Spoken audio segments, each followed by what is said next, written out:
Welcome to It Takes Two.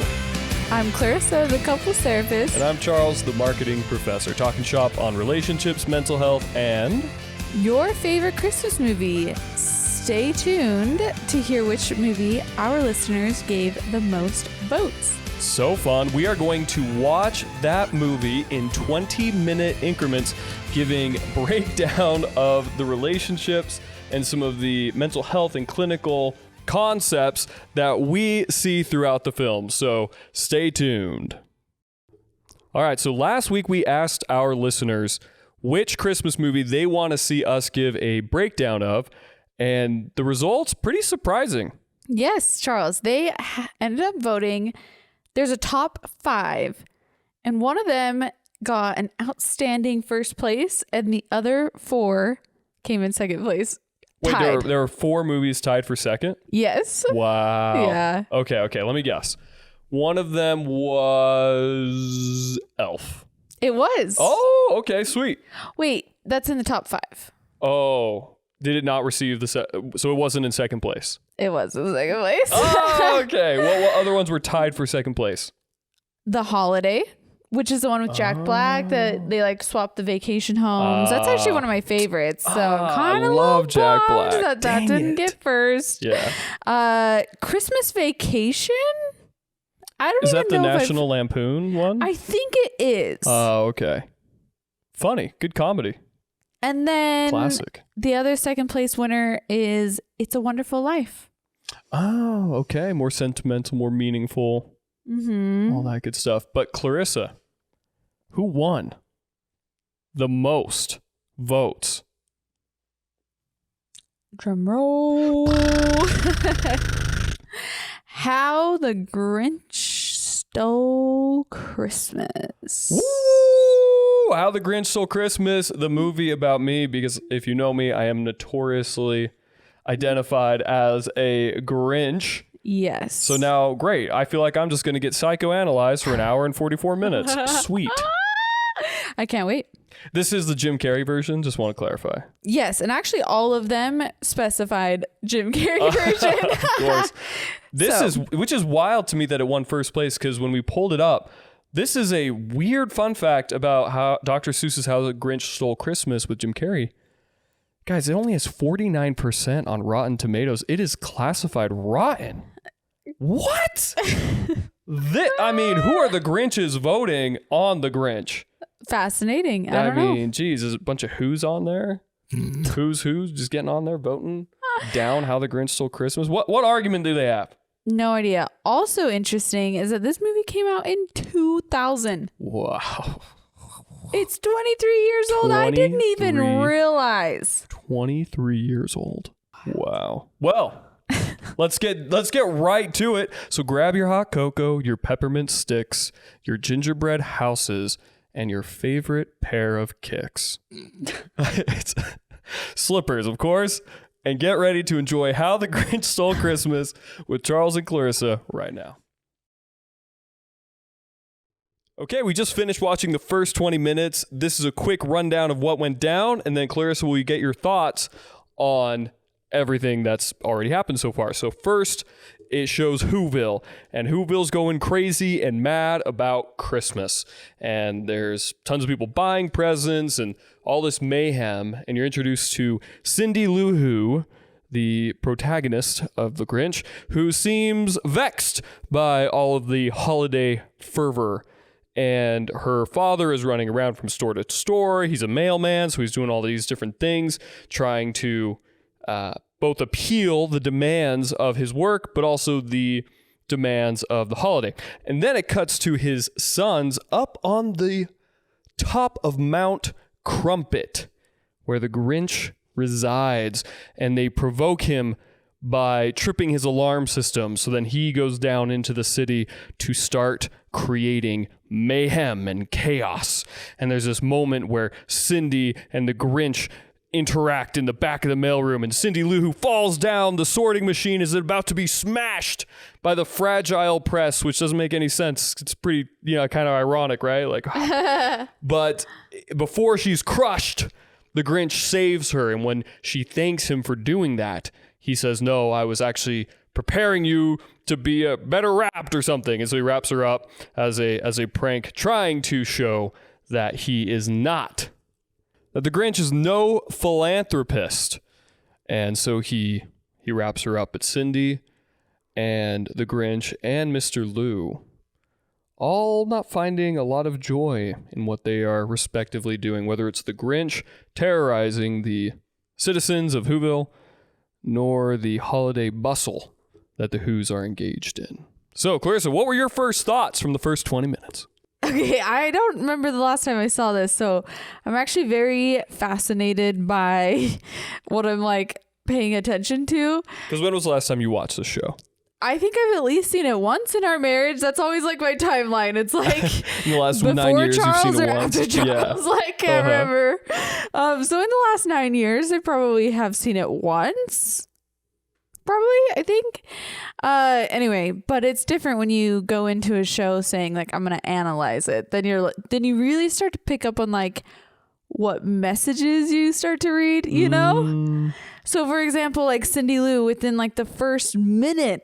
I swear, maybe not, but like the first few minutes, while there was like a bunch of hustle and bustle, Cindy Lou was like, Dad, doesn't this feel like a bit much? And it's like, that's how we, or some of us, feel about like the consumerism of Christmas is like, isn't this a bit much? Like can kind of distract. So that theme I feel like carried on throughout the rest of the first 20 minutes, which I'll get back to. I thought it was interesting the teenage boys bringing the teenage girls up to the Grinch's house and tripping the alarm. And there was just like this classic, like the boys teasing the girls because they like them, like, aren't you scared? You know, like, but then the boys get up there and they're actually scared and they just like suck it up and be a tough guy and go, you know, knock on the door. I relate so hard to this. This is so funny. There were multiple times that me and my friends would take girls on dates to scary places, and we would go in thinking like, oh, we're the brave macho ones. But I should not tell the story. I'm just gonna cut off there. But I definitely know that feeling as being a young man and like wanting to impress girls at how brave you are, but then actually being super terrified that you're going to get caught or paranoid that something is going to get you. Anyway, it's just really funny. And not admitting your terror? Oh, right. Yeah. Absolutely. No, like I'm sucking not it up? scared at all. Yeah. Okay. That's what I thought. I did want to ask, remind me what superfluous. Superfluous, meaningless, unimportant.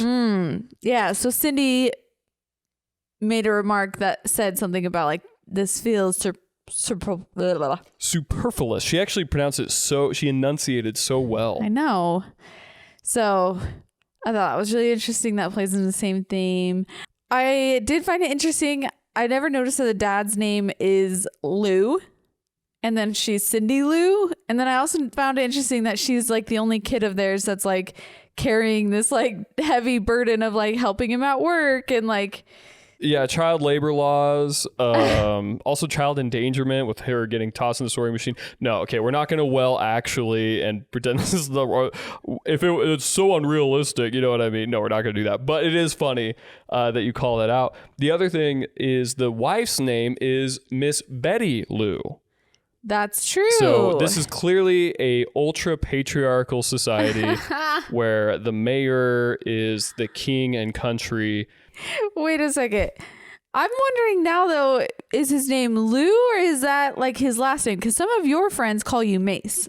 That's true. And in some cultures, the last name is what you're more commonly referred to. And you introduce yourself with your first name first. But that's not what they do. They say Cindy Lou or Betty Lou. So this is probably a different cultural practice. Yeah, but like I'm Clarissa Mace and your friends call you Mace. That doesn't mean that like it's like this patriarchal thing that like I'm also Clarissa Mace, but I mean a little bit, you know. Like, I mean, yeah, there's a back like some history with that. Some history like, to like women taking names and your stuff. father gave you to me is the tradition No, he of didn't, marriage. but yeah. That's the tradition of marriage. Just say it. So yeah, that was really interesting. Except I didn't get any cows, which I'm upset about. But anyway, keep going. Oh my gosh. There was no cows to be had. No what endowment? Is that what it is? Or dowry. It is. Dowry. Yeah. Yep, that sounds right. Okay. Let's see. Okay, a couple other things that I noticed was that the Grinch ate onions and like stuff like that. And I had a fun fact of me as a kid. Apparently, one of my family's favorite memories to tell people is that when I was like a young baby toddler crawling age, that I would crawl around and eat onions off the floor. What? Yes. You were a little Grinchlet. I was a little Grinchlet. I don't know why. I have no idea why there were onions on the floor, but that's what everyone always tells me. So it's one of those like. Why you married me, because I'm the Grinch and you're a Grinchette. That's adorable. You know, it's funny you mentioned that. I actually had a note on that. Why does the Grinch love smelly things? It's actually the first thing you see is him picking through garbage. Yep. He jumps into the sewage to go through. I looked it up. Apparently, the love of bad smelling things is called olfactophilia. Oh. Yeah, so maybe the Grinch has olfactophilia. There's also olfactory reference syndrome, which is an under-recognized and often severe condition that has similarities to OCD and body dysmorphia. Whoa. Yeah. Yeah, so maybe we're already touching on some mental health stuff. For the Grinch. What usually causes a person to go into isolation and sequester themselves and become a hermit? Is there a mental disorder that's attached to that, or something that can describe that pattern of behavior? I would say that's probably more of like a trauma or a systems thing. So I'm sure we'll find out through watching it, but it seems like the Grinch has been through something that has made him recluse. So like some type of trauma or system that he came from that outcasted him. And so then it's a protective behavior likely so that he doesn't get hurt. Ah, self-preservation. Okay. Yep. Well, actually, the narrator said it's probably because his heart was 2 sizes too small. Or his shoes were too tight. And what was the first one? I can't remember. His head was not screwed on quite right. That's right. Other things. When the Grinch ended up saving her instead of letting her go through the fragile tube, she said, "If the Grinch is so bad, why did he save me?" Which is so true. That means there's a little ounce of empathy in there.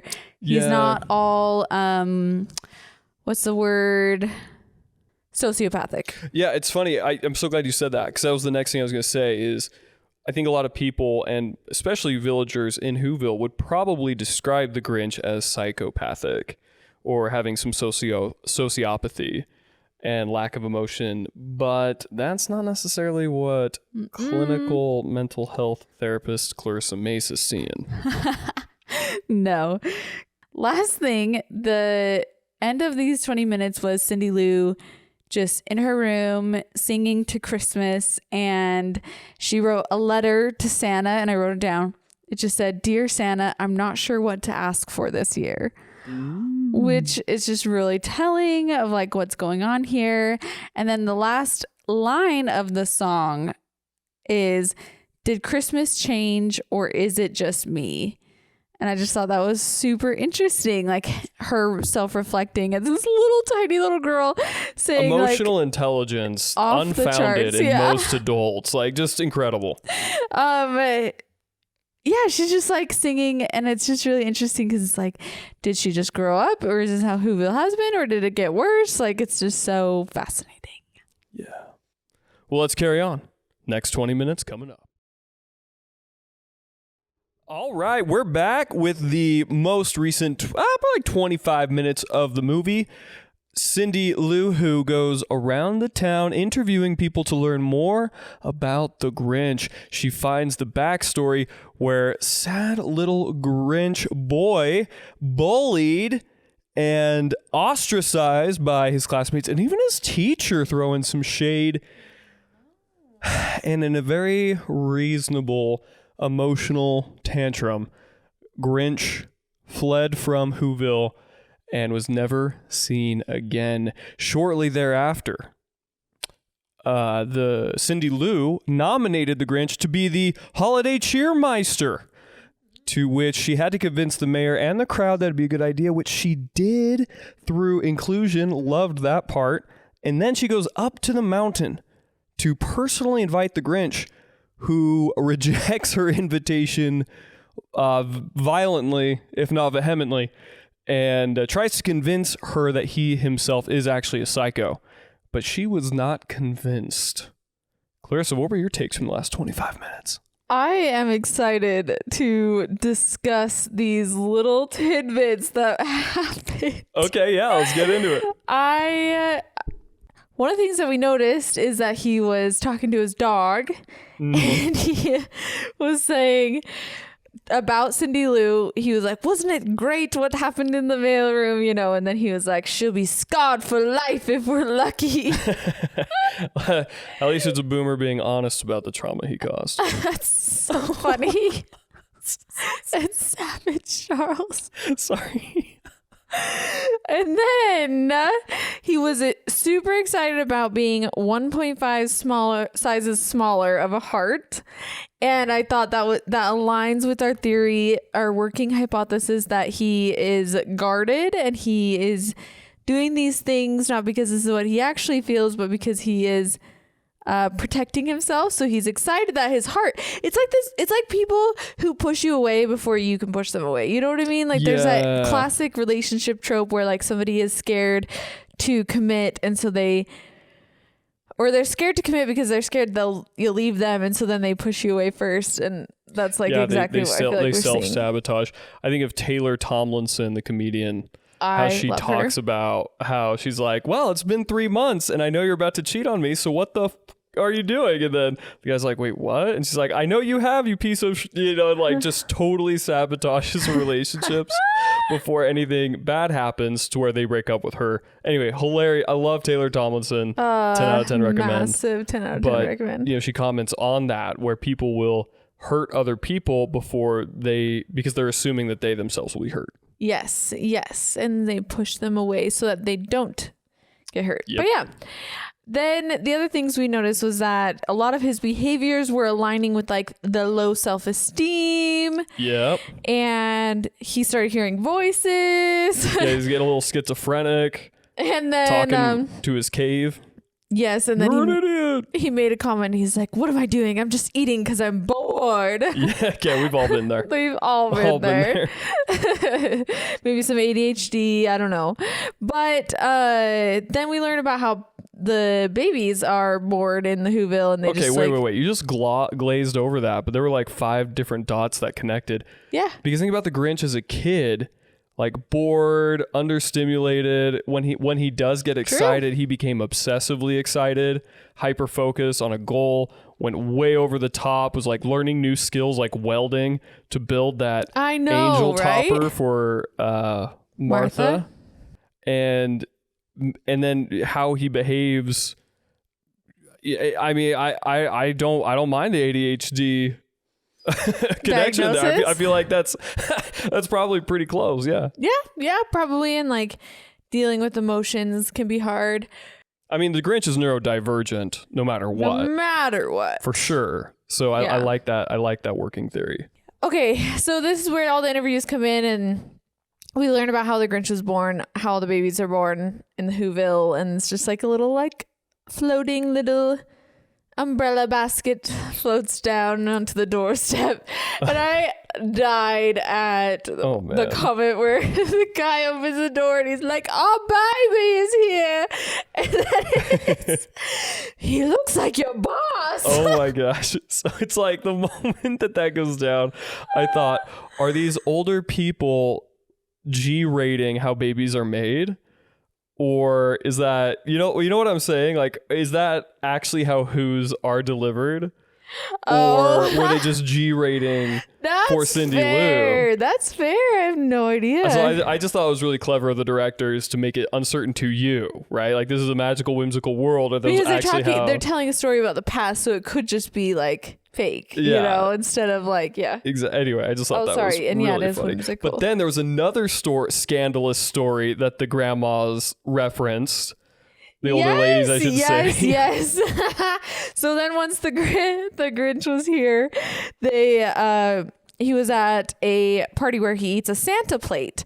But when they're introducing the party, there's this little golden nugget that as a child, or even like before becoming a therapist, or before like learning about like beyond the culture that I was born in, I would have not noticed this reference, but it kills me. Okay, do you want to describe it? Yeah, so there's a whole bunch of who's inside of a building partying, and they're dancing and running off together. I mean, you could assume alcohol, is probably in there. That's the vibes they get. And then they all start putting their keys into a bowl. and so Clarissa, so your interpretation of that was that is a swinger party, and that is the proper interpretation, because yeah, right, like hotel room keys is what I think, but then this was older. No, it used to be, okay, hotel room keys makes sense, but it used to be their house keys. So because I've heard this before, like swinger party, people put keys in a bowl. I'm pretty sure like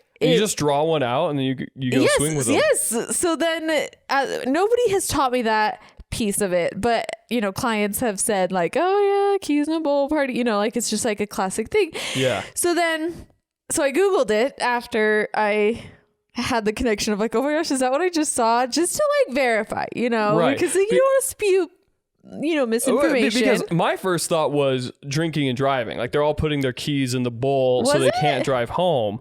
But no, I think you're right. I think this is. I think it was more insinuated, right. Because I think the emphasis would have been more on what they were drinking if it was the bowls, the keys in the bowl to not drive home. But there was no reference to vehicles. No, there was emphasis on like touching and like cuddling. Right. It seemed very orgy. Like I hate to say it, like as much as a PG movie can insinuate that, I really felt like that. Okay, but the keys, especially with the keys in the bowl. The keys in the bowl.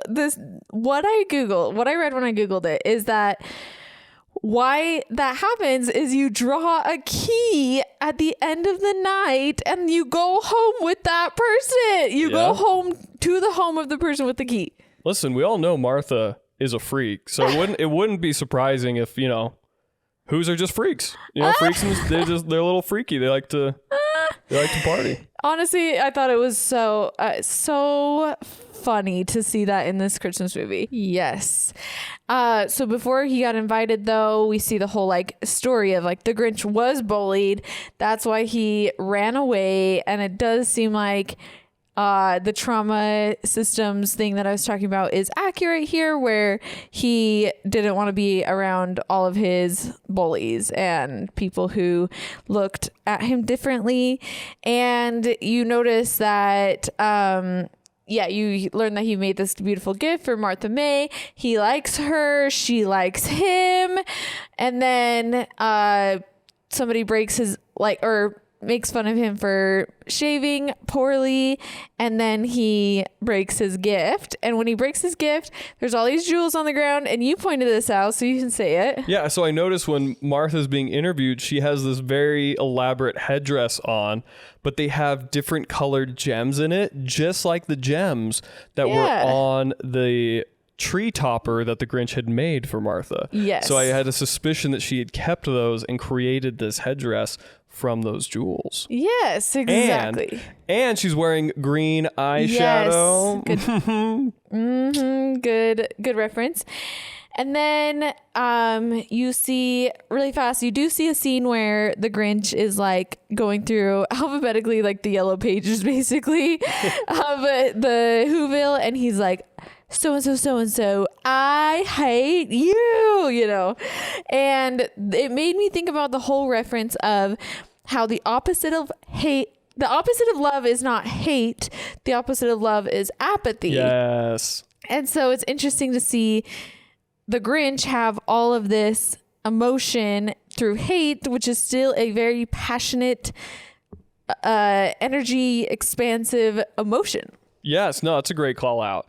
Clearly, he has tons of bottled up emotions. He is the most repressed human or who-man in any Christmas story I've ever watched. Of all the Christmas movies, he has the most repressed emotions, no?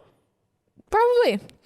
And then they just bubble out. Yes, he gets nominated to be cheermaster by Cindy Lou, and there's just all these things. And the mayor is like battling Cindy Lou on like how the rules are, and then he's making up rules, and she's calling him out, which is just like so BA. How many of you, and you specifically, Clarissa, but you listeners, have totally called somebody out on their crap, and they're like, they just do the same thing, like, oh yeah, I can't find it, and then like you pull up an article or something, and they're like, well, I read that somewhere else. You know what I mean? Like we've all been and just like rolling our eyes. Yeah, mostly on Reddit, but yeah. But they're in a position of power, so you can't like keep calling them out. I'm talking like bosses or you know, even like parents or grandparents. Anyway. I've had a boss or two. Yeah. Ultimately, they say that if the Grinch is willing to come accept the gift, then or the award, then he gets it. But if not, then the mayor gets it. And you can just see how like the mayor is threatened by the Grinch, and he's insecure about probably his relationship with Martha May, because Martha May was originally in love with him. And he probably doubts himself and says, if the Grinch didn't run away, would Martha May be with me? Yes. Anyway, then we go to Cindy Lou visiting the Grinch, and he is trying to convince her that he is unhinged, and he even says, I'm a psycho.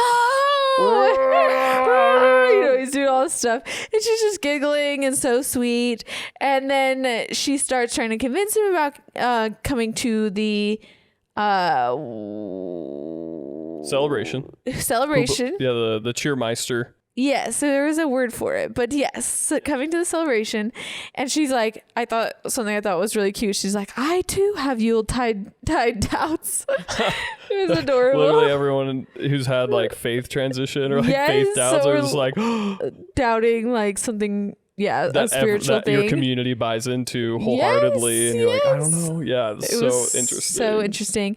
And then I loved how she was like trying to get him to come to the party, but then she eventually said like, but you must accept the award or something. And then he's like, award? Yep. And he's only enticed by the idea of a town full of losers. Yeah. Yeah. And then the mayor losing and him winning.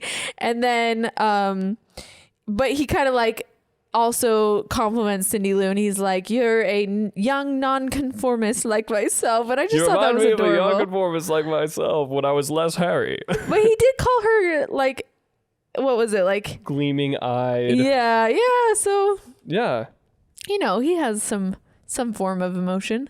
I mean, he still has some heart. Exactly. He has zero heart. Do you have any other comments? Just that bullying is brutal. And I think this is a story about not just the true meaning of Christmas, but how bullying and treating others poorly can create monsters of people. And when we see somebody who is isolated and angry, crotchety, curmudgeonous, as the show describes it, it's probably because they have received mistreatment in their life.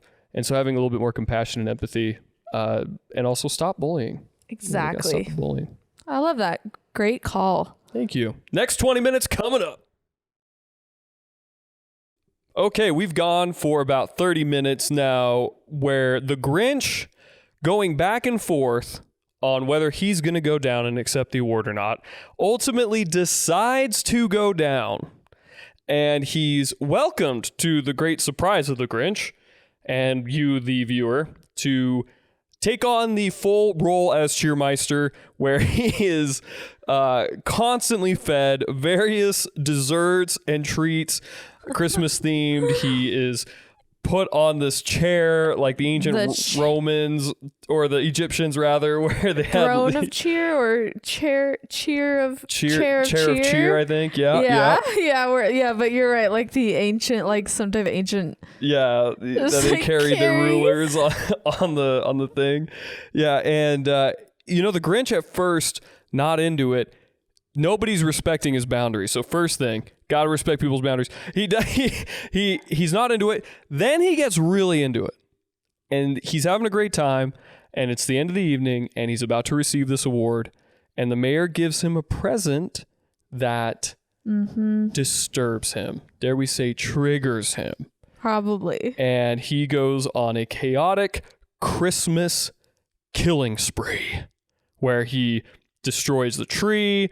He's causing mayhem. He shaves part of the hair off of the head of the mayor, and he ultimately retreats back to Mount Crumpet and plans to steal Christmas. Yep. And the Who's quickly replaced the tree he destroyed. And yeah, so Clarissa, what do you have to say about this section where everything's kind of coming full circle? All right. I do really relate to the Grinch while he's trying to decide if he's going to go and then like what he's going to wear, especially what he's going to wear. Like, am I going to wear this? Am I going to wear that? It's just like that. I do that every event. Literally like every party, Christmas party especially, we're like, I'm going. No, I'm not. I'm going. Yes, I am. No, I'm not. I'm not going. But what would I wear? Yeah. And I'm going to have you read this. He reads out his schedule and I Googled it to see if it was a quote, but not only is it a quote, it is like a full on like free art, printable art that people I guess are obsessed with. So he was like reading off his schedule, deciding if he has time for this party. Right. Does it fit into his schedule? 4, wallow in self-pity. 4:30, stare into the abyss. 5, solve world hunger. Tell no one. 5:30, jazzercise. 6, dinner with me. I can't cancel that again. And 7, wrestle with my self-loathing. I'm booked. I also relate to that where you don't really have anything going on, but you're trying to come up with reasons why you can't go to an event because you don't want to go. So you're like, Yeah. oh yeah, I've been putting off cleaning the garage for months now. I really have to do that. You know what I mean? Like Yes, just coming yeah. up with stuff. Or like the jazzercise, I can't help but think that's like, it's like, well, like, sorry, I have to go to the gym. Like I gotta work out. Yeah. It's like, it's just kind of plays off this comedy of like, oh, you'd rather be doing like something cardio intensive than like eating treats and having fun. Anyway, but also just real quick, the Grinch I've noticed has more self-awareness than anyone else on the show. Like he's like, it's calling out his own mental health. He's saying like, I loathe myself. Like I hate where I'm at and I'm miserable. And he's like, it's almost like the intrusive thoughts. He vocalizes them. Yeah, dude, I just had a thought. It's going to be controversial. Are you ready? I'm ready. What if he has more self-awareness than anybody else? That is like the definition of like neurodivergence. You know, when you think about people who are like normal and they're just like normal, they just like don't like overthink all these things and like they don't like have this much like intensity, like we always say that we're like super weird because we're just like so intense about like all these like self-awareness things. But then like what if we've identified him as neurodivergent, but like what if it I guess is like similar in real life where like the normal people who are like keeping up with the Joneses, doing their thing, are not the neurodivergent. It's interesting. It's kind of like a chicken and an egg type question. Because for me, I think, is it that when you become self-aware or you're paying attention to some more these nuances of communication, social world, like all those different things, then you begin behaving slightly different than normal people, so then you're perceived as neurodivergent? Or does your neurodivergency kind of force you to? Maybe it's a bit of both, or not. I don't know. That's a good question. I think if you have a neurodivergency, you are forced to be self-aware because the culture and society you don't fit into. True. So you're like, why am I this way? And then, you have to reflect, and you've been told you're different your whole life. And so then you're kind of forced into identifying what's different about you. Whereas quote unquote normal people or neuronormative people, they don't have that cultural or societal pressure to be reflective and self-aware. So that's interesting. That's actually an interesting thought. Very. Yeah. I as we kept talking about it, I was thinking like it's almost like correlation, not causation. Yeah. Because I asked it kind of as a causation question, but I think it's more like correlation. I like that. Yeah. Interesting. The proposal is also what triggered him. You were saying the Christmas shave, like getting a razor. Oh, so I didn't say that. I didn't say what gift it was. So the mayor Oh. gifted him a razor blade, which Like the triggered one. the memory from when he was bullied as a kid, which I think was very cruel. And even though like the other Who's were probably laughing about it, they probably didn't understand why that was such a cruel thing for the mayor to do. Very cruel, because it's literally the thing that led to the event of him running away. And Martha May was there. And Yep. to add insult to injury, which I think you were about to get to, add pouring salt into the wound, he proposed to Martha May with this gigantic, ultra 2,000 carat diamond and a brand new car. Oh, yes. Yeah, it was like very game showy. That's really true. When the Grinch cracked and was like going on this rampage, he used this word that we ended up having to Google because we were like, what is that word? And go ahead. Avarice. Yes. Oh, the avarice. Yeah, I had no idea what that word meant. Tell our listeners. It is an excessive focus on extreme greed or material gain, Obsessed with material gain or extreme greed. which clearly they are. And again, the Grinch, and it's so interesting because the Grinch isn't criticizing Christmas. He's criticizing the materialism. It's so true. How fascinating. We always see like he's always like painted as stealing Christmas, and that's literally what the show is called, but it does seem like he's stealing the consumerism and all that of Christmas. Yeah. Or the way it, yeah. Yeah. He's trying to almost unknowingly remove the tumor or the cancerous aspect that has corrupted Christmas. And Cindy is also trying to do that. Yeah. In obviously very different ways. Yeah. Oh yeah, one more thing. I found it interesting that Martha did not say yes. And kudos to Martha for not saying yes to the proposal. But she didn't let the Grinch know how she felt. Oh, yes. That's so true. And then Cindy and the Luz, the father, were also blamed and shamed. Reprimanded. And it's so cute. Cindy, like, I just wanted everybody to be invited to Christmas. You just can't be mad at this little girl. Anyone who's mad at her is evil in my mind. So now, not only is the mayor misguided, but he is evil for making that cute poor little girl cry for trying to be a good person. And she just has like the biggest heart. Yeah. Great call outs. You too. Let's see how our villain or anti-hero, the Grinch, steals Christmas. All right, welcome back. We are at our concluding section of the movie, How the Grinch Stole Christmas. So where we left off was the Grinch goes into Whoville, steals everything, has a minor altercation with Cindy Lou. The Grinch plays it off and makes up a lie and is able to continue with his thievery after sending Cindy Lou to bed. And he gets up to the top of the mount with all of the presents, and he's ready to destroy everything. He's anticipating the lamenting of the citizens of Whoville when they wake up with no presents and no food. Meanwhile, back on the ground in Whoville, the mayor comes out and starts attacking Cindy Lou and the city for listening to her.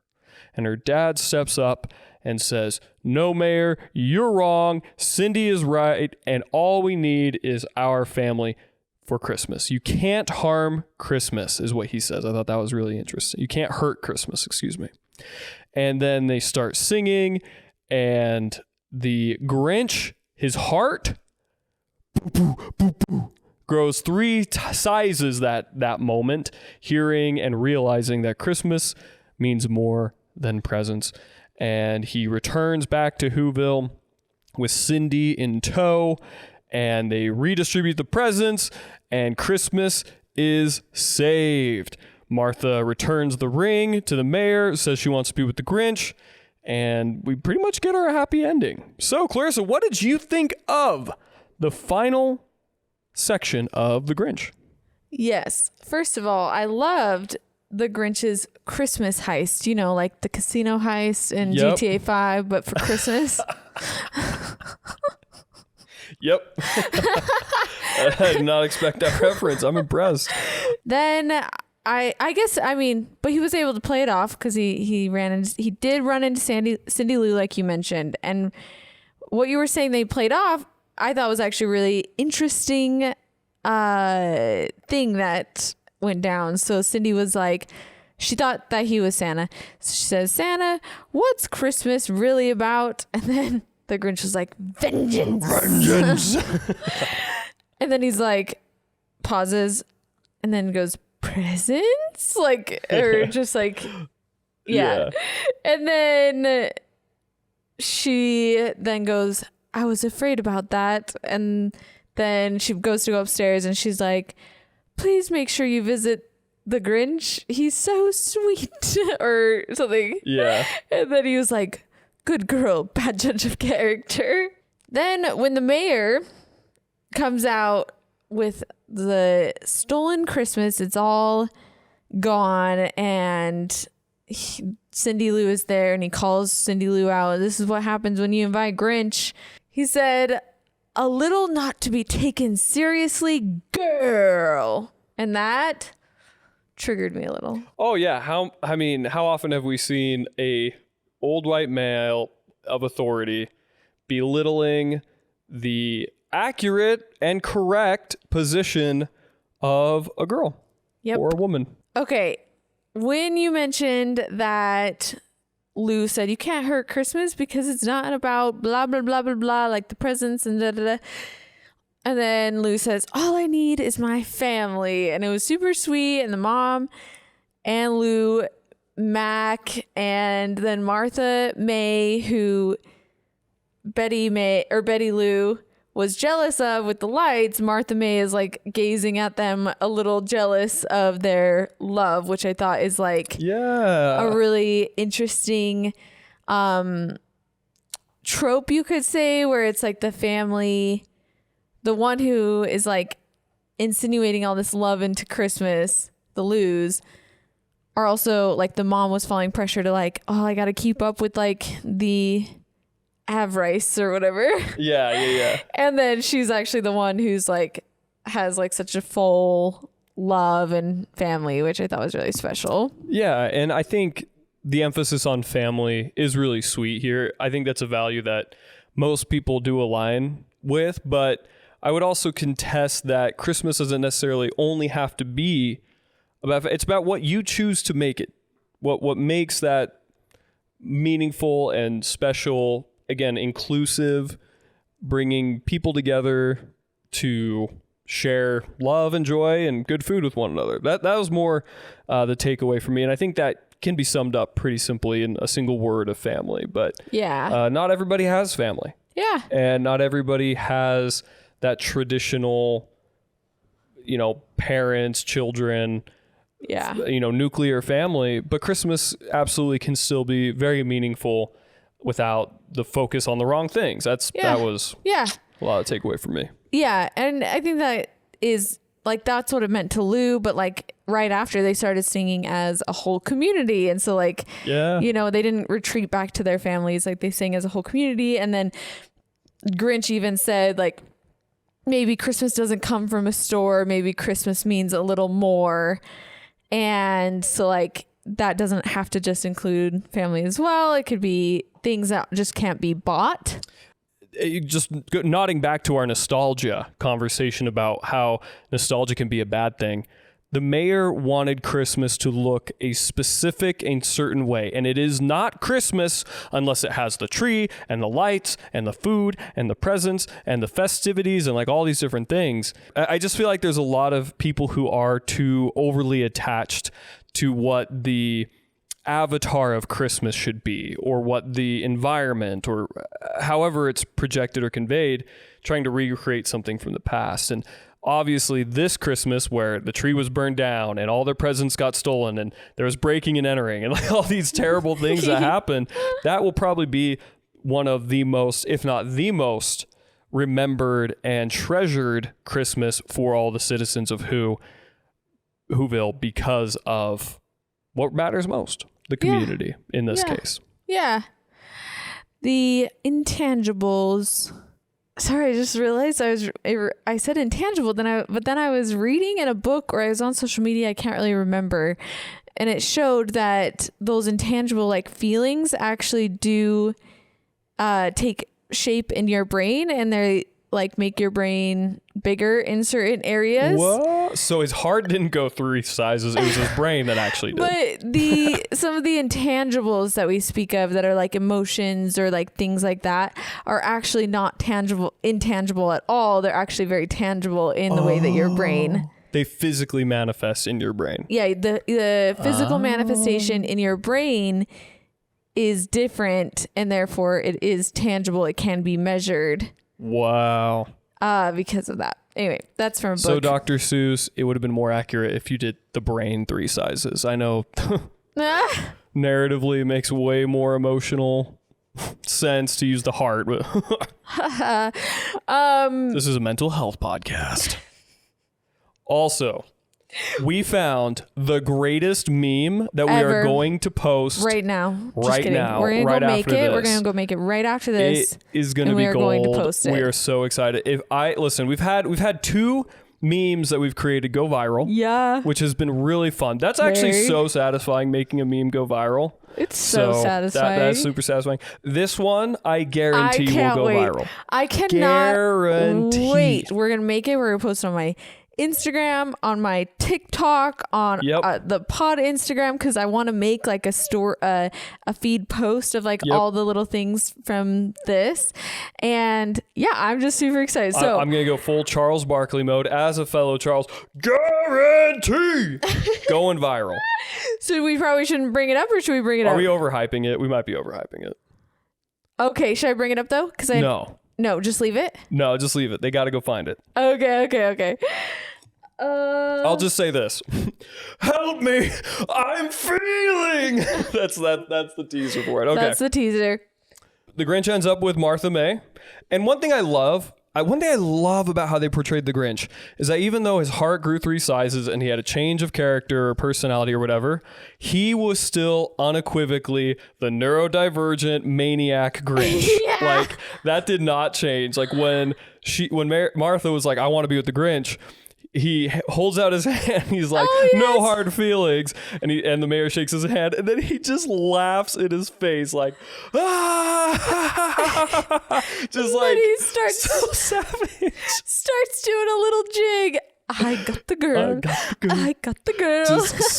It's so funny, and he's still a troll, and he's still the worst memeing on people, and I just love that like even being a good person doesn't mean you lose these other personality traits or aspects of who you are. I just really appreciate the director portraying the Grinch in that way.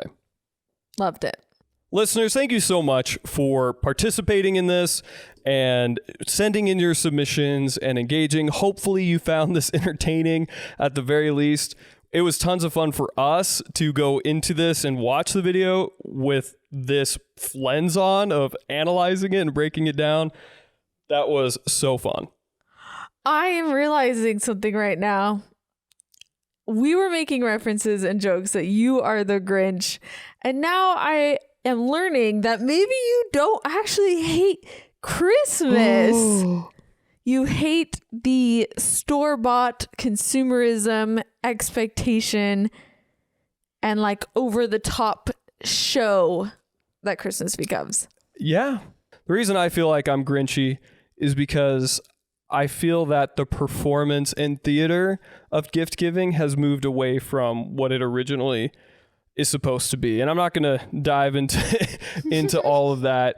And everyone's situation is different. Everyone's families are different, and their relationship with Christmas is different. And so I want to honor that and celebrate that.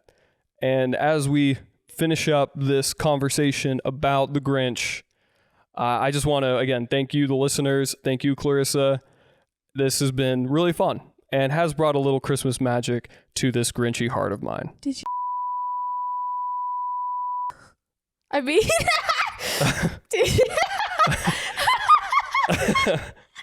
did your heart? My heart grew. No, no, my brain. No.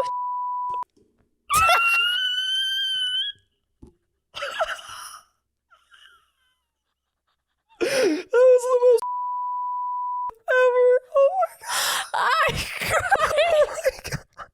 I cried. What did you put in this almond chocolate milk, babe? Oh my gosh! My brain. No. No, we can't salvage this. We're not going to Did salvage you- this.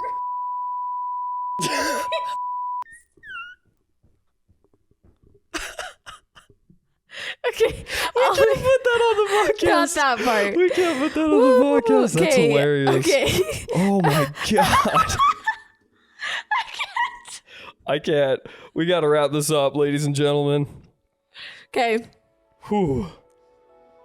All right. Well, before we wrap up, we want to share with you one of our Christmas traditions that we mentioned on a previous pod, where we pour ourselves a glass of dark chocolate almond milk. This was the very first Christmas we were together.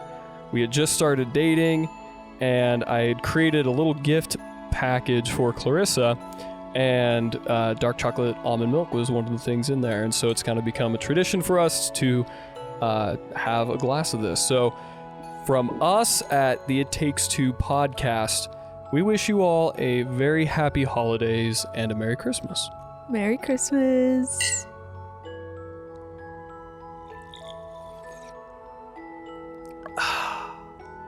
Delicious.